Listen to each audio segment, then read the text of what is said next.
और सिर्फ ये अफवाह है, ये खबर बिल्कुल फेक न्यूज है। और इस तरह का ही ट्वीट साक्षी मलिक ने भी किया है।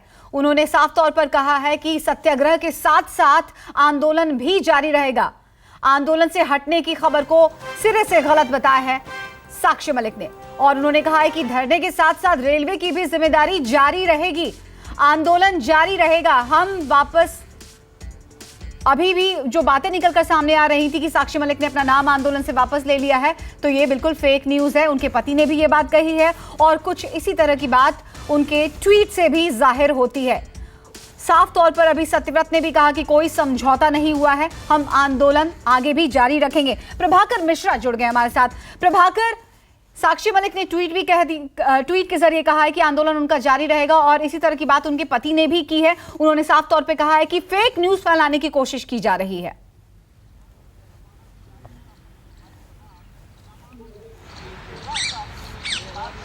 देखिए, कुछ बातें ऐसी हैं इस केस में जो अभी तक समझ में नहीं आ रही। वो समझ में ये नहीं आ रही कि गृह मंत्री से बजरंग पूनिया की मुलाकात हो जाती है और काफी समय तक किसी को कानो कान खबर नहीं रखती, बजरंग पूनिया किसी को बताते नहीं है और इसलिए मौका दरअसल यही देते हैं, यही लोग दे रहे हैं। अब बात आती है कि अब बातें हुई कि जो नाबालिग लड़की थी उसने अपने बयान वापस ले लिए। मेरी जानकारी यह है कि 1 जून को शाम को 5 बजे के आसपास वो लड़की अपने घर वालों के साथ, अपने पिता के साथ पटियाला हाउस कोर्ट गई और उसने वहां पर अपना बयान दर्ज कराया। अब बात आती है थोड़ी सी बात समझने के लिए कि पॉक्सो का मामला हो या 164 सीआरपीसी का जो बयान होता है, जो मजिस्ट्रेट के सामने दर्ज होता है, उस बयान को आप उस बयान में बदलाव कर सकते हो, बयान वापस नहीं लिया जा सकता। अब हमारे दर्शक जानना चाहेंगे कि क्या पॉक्सो के मामले में भी ऐसा हो सकता है क्या? पॉक्सो के मामले में पहली बात कि पॉक्सो के मामले में मुकदमा वापस नहीं लिया जा सकता है, एफआईआर वापस नहीं हो सकती। बयान में बदलाव हो सकता है और उस बदलाव का असर केस पर जरूर पड़ सकता है कि पुलिस उसी आधार पर, चूंकि उसी आधार पर जांच आगे बढ़ती है, तो इसका फायदा पुलिस इस मामले में क्लोजर लगा देगी बाद में और इसका फायदा आरोपी को लग सकता है। अगर क्लोजर के पहले भी हो सकता है कि जो आरोपी है वो एंटिसिपेटरी बेल मूव कर दे, या अगर गिरफ्तारी की बात आती है या कम गंभीर मामला है तो वहां पर वो बेल के लिए मूव कर सकता है। तो कुल मिलाकर ये कि इतना कंफ्यूजन, गृह मंत्री से मुलाकात हुई या नहीं हुई, ये 48 घंटे तक कंफ्यूजन रहा। उसके बाद से बजरंग पूनिया ने अब आए और उन्होंने कहा कि हाँ मुलाकात हुई है। पॉक्सो में उस लड़की, नाबालिग लड़की ने अपना बयान वापस लिया या नहीं लिया, अभी तक क्लियर नहीं है।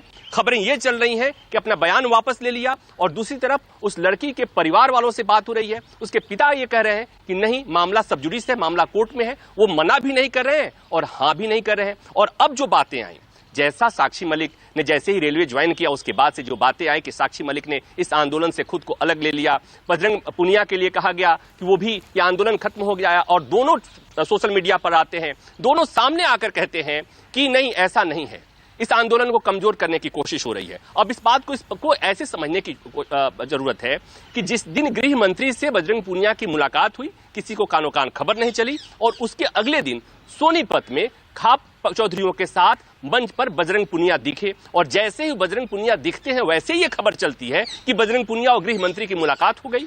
तो मतलब ये कि इसमें जितनी चीजें दिखती हैं, जो दिख रही हैं, उससे बहुत ऐसी सारी चीजें हैं, बहुत ऐसी बातें हैं जो दिख नहीं रही हैं, समझ में नहीं आ रही हैं। बिंग जर्नलिस्ट, मैं इस केस को ट्रैक करने की कोशिश कर रहा हूं, लगातार समझने की कोशिश कर रहा हूं और जितनी बातें ऑथेंटिकेट होके आ रही हैं उससे ज्यादा ऐसी बातें आ रही हैं जिसका कोई सोर्स नहीं है, जिसका कोई सिर पैर नहीं है। इस मामले में सबसे ज्यादा जो खबरें चल रही हैं, सूत्रों के मुताबिक खबर चल रही है। एक खबर मैं अपने दर्शकों को याद दिलाने के लिए एक बात और बता दूं। कुछ दिन पहले एक खबर चली, 3-4 दिन पहले की बात है, जब खबर ये चली कि दिल्ली पुलिस की तरफ से ये बताया गया सूत्रों के मुताबिक कि इस मामले में दिल्ली पुलिस को बृजभूषण शरण सिंह के खिलाफ कोई मामला नहीं मिला, कोई सबूत नहीं मिले, इसलिए दिल्ली पुलिस इस मामले में क्लोजर या चार्जशीट फाइल कर सकती है अगले 15 दिनों में।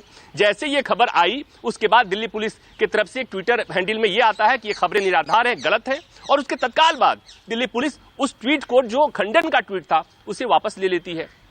तो ये जो इतना कंफ्यूजन फैला और फैलाया गया है, मुझे लगता है कि एक सरकारी टाइप का पुलिस की तरफ से, एक जिम्मेवार आदमी की तरफ से ये बयान आना चाहिए कि इस मामले में कितनी प्रगति हुई, क्या सचमुच से जिस लड़की को, नाबालिग को बालिग बताया जा रहा है, क्या सचमुच में वो लड़की नाबालिग नहीं थी जब ये घटना घटी?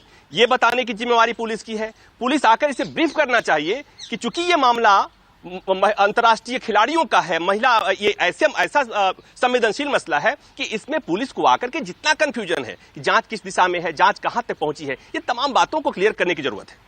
बिल्कुल, ये पूरा देश का मसला हो गया है। प्रभाकर, आपने बिल्कुल सही कहा कि पुलिस को सामने आना चाहिए, एक सरकारी बयान भी सामने निकल करके आने चाहिए कि स्टेटस क्या है इस पूरे केस का।